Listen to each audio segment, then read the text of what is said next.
coordinator of the CAS, Sir Kurt, Ma'am, Miss, Sir Jeff.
Ako gitahasan, magpakatako sa inyo tubangan sa paghisgot sa mga legal basis sa kiniamong study nga extension program strengthening the roles of parents in their respective families, a holistic intervention sa mga legal basis. So, daghan man na siya, pero bahin na mo sa mo ang program coordinator, si Professor Olga will take about Republic Act 386, no, and then the Family Code of the Philippines. So, muta po po ang mabatsagan as bird's eye view that under the Article 152 of the Family Code, this exemplifies about ang family home, no, ang pamilya. So, in that, it is constituted jointly by the husband and wife or by an unmarried head of the family in the dwelling house where they and their family reside on the land on which it is situated. So, ako siyang decide na provision ng gamay, no, because ang growth, development sa atong mga bata, sa atong pamilya, magasugod kinauyukan diha sa ato ang pamilya. Tagsa-tagsa ka pamilya. Mo ganito nga na pag-abot ako po yung istorya, pero the creative word, ito tunay mga isda nga, one boxes, ingon ko, akong gamiton si Lord, ito, Christ be with us. Ginoong, ubanini sa among tumo. Letter C stands for cooperation. Among ginatuktok sa inyong kasing-kasing ang pag-operar sa among extension program so that this will be down to the benefit. And then, makatabang usab ka natong tanan. O ang age, nag-hope with me, naglantaw with me sa maabot, kontak, successfully, ato ni siyang mahuman. No? Mahuman ato ang tumong sa extension program. Dayon are respect. Respeto sa asang-usa, respetuhan ato ang pagkatawo, respetuhan ato ang sa all aspects. Dayon na ay institution will boil down to the smallest institution in the society, ang pamilya. So sa pamilya, no, the word family, ato siya i-equate family, father, mother, I love you.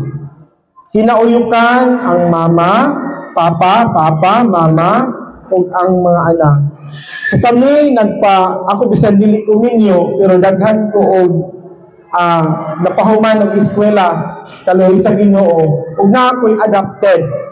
My father died when I was at the age of 7. Nahimo kong haligi sa pamilya, napahuman ako tanan akong igsuon, ug ang mga apo akong amuma gid siya, akong adopted. Kaya ron gapapa gid na ako unang makarelate ra pud ko gamay nga dapat jud ay strong na to ang bond sa pamilya para nga di magkatibulaan, para nga mudako atong mga anak nga makahuman o kanang mahimo pud ang inspirasyon nila. So, inumdumay ang family ng word, Father, Mother, I love you. So, kinauyukan dahil sa Christ ng word, natay trust, pagsalig ba sa pamilya, sa usag-usa, di kinahanglan, no?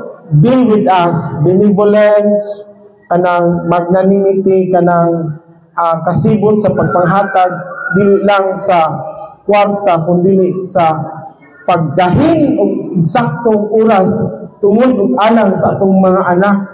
Ay dili man pwede nga muhatag na tag kwarta, muhatag na tag mga resources sa atong anak ug wala kitay time igahin kanila, even gani nga kanang makuhaan pa gyud agyan nato mga gadgets hindi pang ubang. So enthusiasm to endure nga dili na to biyaan atong obligasyon isip pamilya. Dayon with God there is nothing impossible.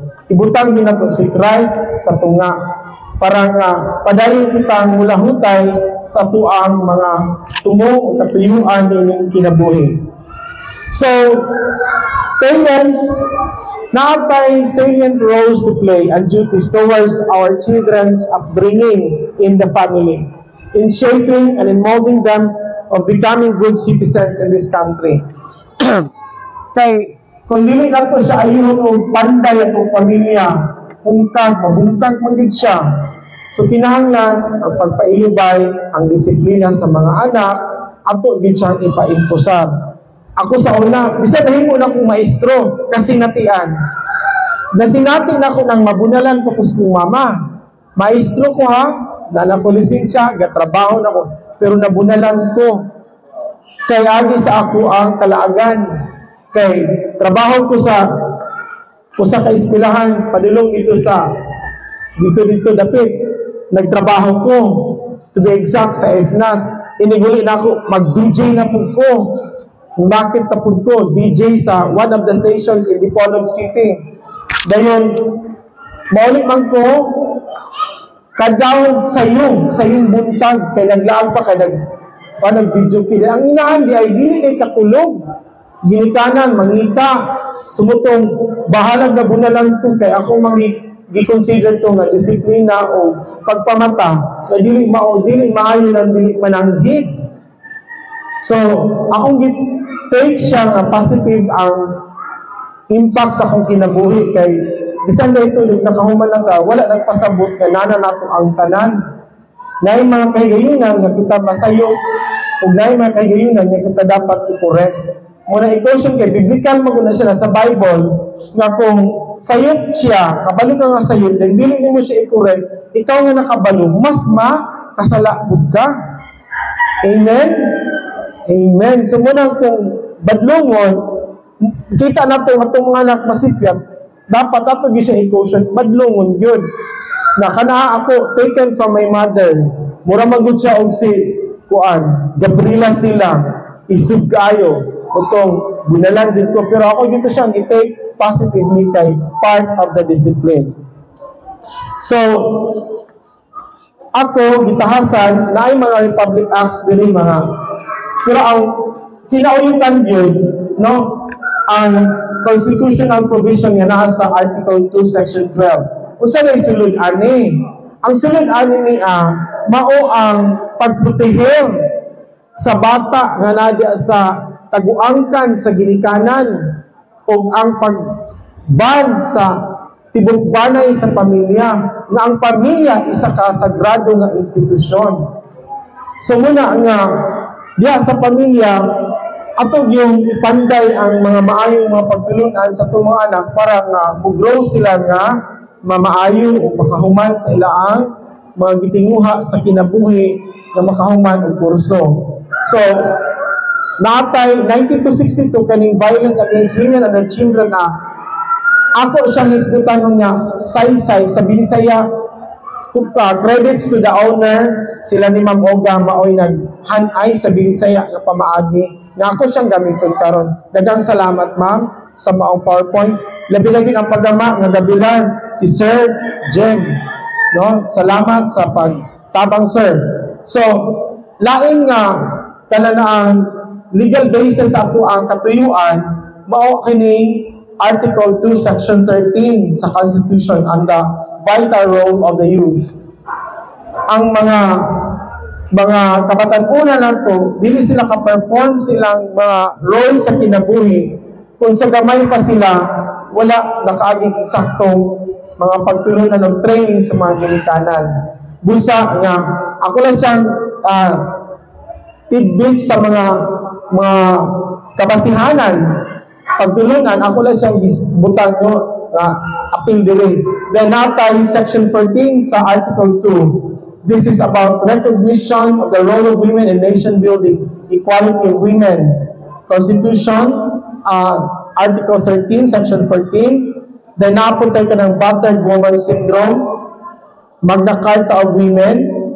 Sa battered woman syndrome, dili mo tudluan nga wano ninyo ang mga bana, kundi kaya naman din ang popular case ni Marivic Hinosa versus People of the Republic of the Philippines. Wala mangganit ko na pari, Lord, pero still, walagad ko tungod og alang kanimo. Kung wala ka sa kong kinabuhi, wa jud ko'y mahimo, Lord. Ano lang, batunan ang kahadlok sa Ginoo. No? Imagine na nang makakita kung kuan sa dipolog na magsuroy-suroy ng mga bata. Magul ko magtanaw, asa ka mga ginikanan ay bayag maligsan sila. Kapoy rin kay paggamaan kaya nagkahubo-hubo na basta paggamaan So muna siya nga pasensya sa ako nga ibawaan nga impormasyon. Wala maging ko kabalo adto kay sige magbi balik-balik diri. Kuan dili maginamo mabatyagan ang tanan bitaw then sugod pa sa di niya kung naabtan si Ma'am Dr. Ergeda si Akas, sige na may balik-balik diri sa kawa-kawa. Kumpleto naman gapon ko inigawa, so may na damage. Pasaylo kami sa tuilang na findings nila, pero amo lang diri nga, punta kanang dili ninyo itawan sa inyo ang precious nga time ang pagtungha sa atong extension program, kay kini magamit diha kaninyo. Wapunta ka man basig ang DSWD niya na ay mga ipakuan ng mga seminars kani magamit ka support ninyo. Then in return, na aming lecturers nga gikan din sa DSWD.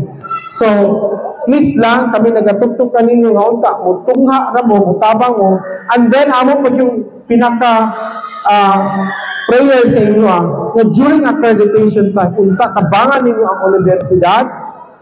Ilabi na yun sa pagpanubag sa mga accreditors live, online, or face-to-face na accreditation para mapasar atong program.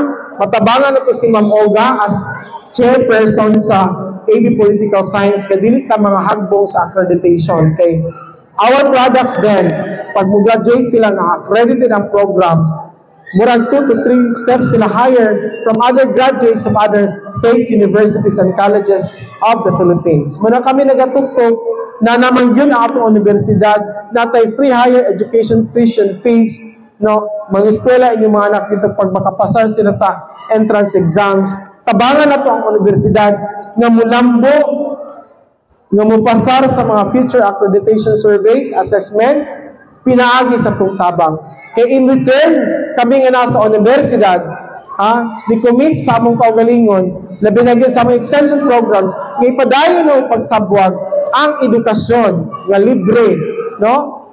Accessible to all as enshrined in our Constitution of the Republic of the Philippines, the 1987 Philippine Constitution. Tabang sa tanan. Dili na lang kukutob og hikalimti ayaw kalimot sa pagtambong sa sunod natong panagtigong karong sunod Biyernes. Kaya dunay mga pasabog among ihatag kaninyo ng mga lecturers imported from DSWD. O sige, ako yatag sa among MC, si Sir Jem Matinaw, ang pagpaila-ila sa sunod nato nga lecturer, speaker.